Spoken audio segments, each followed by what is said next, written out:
Hi all, today let's quickly make one pot pindi chole masala. The ingredients and the measurements are mentioned in the description box below. But here there is 250 grams of chole which is soaked overnight. There is 1 tablespoon of ginger garlic paste, half teaspoon of lemon juice, coriander for garnishing, salt to taste, two small onions, one big tomato, jeera for tadka, and then I have here all the masalas, which is one bay leaf, one Kashmiri chili powder, Kashmiri chili powder, which is 2 tablespoon. Sorry, two spoons of Kashmiri chili powder, 1 teaspoon of coriander powder, half teaspoon of jeera powder, half teaspoon of Amchur powder, half teaspoon of turmeric powder, half teaspoon of garam masala powder. And the main ingredient or the main masala here is 1.5 tablespoon of chole masala, which is easily available in the market. Now I'll show you how to combine all the ingredients, and let's start the cooking process. One more ingredient to mention here is Kasoori Methi. So we would need 1 tablespoon of Kasoori Methi as well. Now in a pressure cooker, I've added around 2 teaspoons of oil. Now the oil has heated up. I am quickly adding 1 teaspoon of jeera. When it splutters, please add the chilli and the bay leaves. Quickly fry it. Then adding the chopped onions and give it a good mix. Now my onions has turned slightly brown. Let's quickly add in the chopped tomatoes. Now let's give it a good stir. The main base of this is all the masalas and the ingredients would need to be mixed well, and the rawness would need to go. The more you fry it, the more tastier the chole will turn out to be. So yeah, I'm just mixing the tomatoes. Now let's add in the ginger garlic paste. Give it a good stir. And let's add in all the dry spices which I mentioned previously in my video, and the measurements are mentioned in the description box below again. Let's give it a good mix as well. At this stage you can feel that the masala, your cooker might stick to the base. What you can do is you can just pour a little bit of hot water just so that it doesn't stick around at the bottom. Half cup of water. And give it a good stir.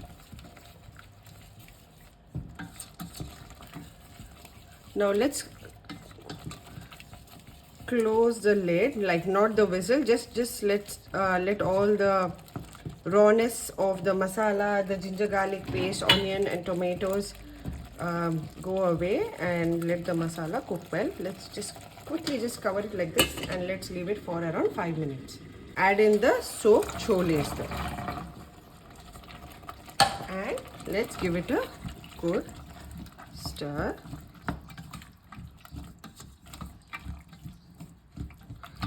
Give it a good mix.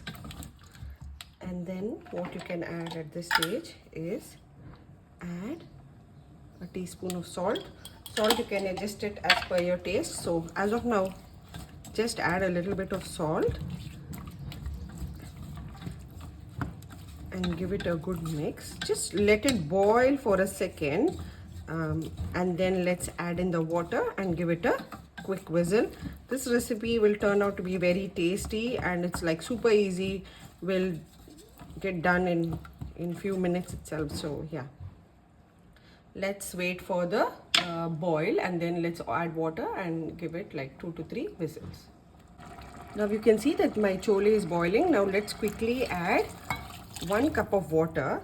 At this stage what I'll tell you is add a cup of water and you can see the consistency. Leave it at it. Once the chole cooks, what you can do is you can adjust if you want it kind of watery consistency, you can add more water or you can adjust it because the gravy will thicken later. So let's quickly put on the lid and give it for around 2 to 3 whistles.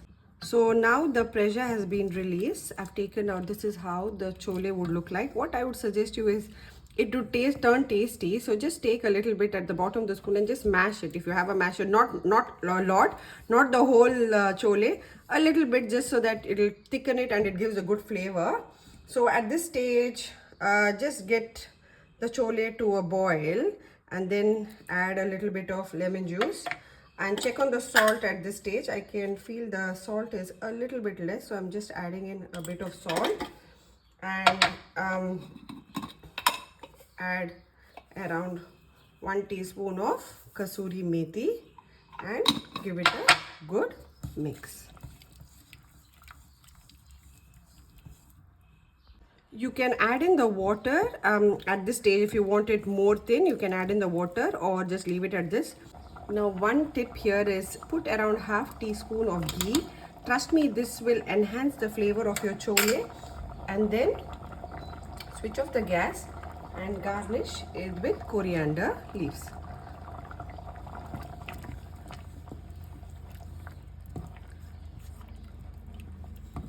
This is how the chole would look like. Now let's plate the chole. It's cooked well. Just to check anytime, if a few people don't know how to check, is just take the chole and just, when you squish it, you can see the chole has cooked well. Tasty chole is ready to eat. Please don't forget to like, share and subscribe to my channel. Thank you.